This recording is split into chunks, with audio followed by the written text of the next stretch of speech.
চলচ্চিত্র নিয়ে যদি বলতে যাই, আমার চলচ্চিত্রে খুব একটা বেশি কাজ করার শখ নেই। এখন অবশ্য আমরা সবাই চলচ্চিত্রের দিকে যাচ্ছি, অনেকেই কাজ করছে। আমিও যে করিনি তাও না। ফুয়াদ ভাইয়ের একটা ছবিতে কাজ করেছি আমি। তবে আমার মনে হয় কি যে আমি অভিনেত্রীর চাইতে ব্যক্তি সাইকাকে বেশি চিনলে ওইটা বেশি ভালো। আমার হাজব্যান্ড নেই, আমার হাজব্যান্ড মারা গেছেন।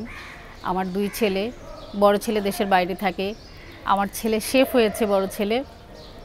ছোট ছেলে মালয়েশিয়া থেকে পড়ে এসে ও একটা ভালো জব করছে। 2টা ছেলের বউ আছে।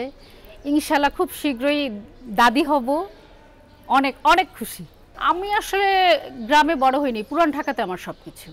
আমার শ্বশুরবাড়ি বরিশাল। বরিশাল আমার প্রথম বিয়ে হওয়ার পরে আমি বরিশাল যে গ্রামটা ভালো করে দেখেছি, চিনেছি। তারপর থেকে গ্রামটা আমার অনেক ভালো লাগে। হাসি খুশি এটা সত্যি কথা, সুন্দরী এটা ঠিক না। মেকআপ করলে সবাই সুন্দর হয়।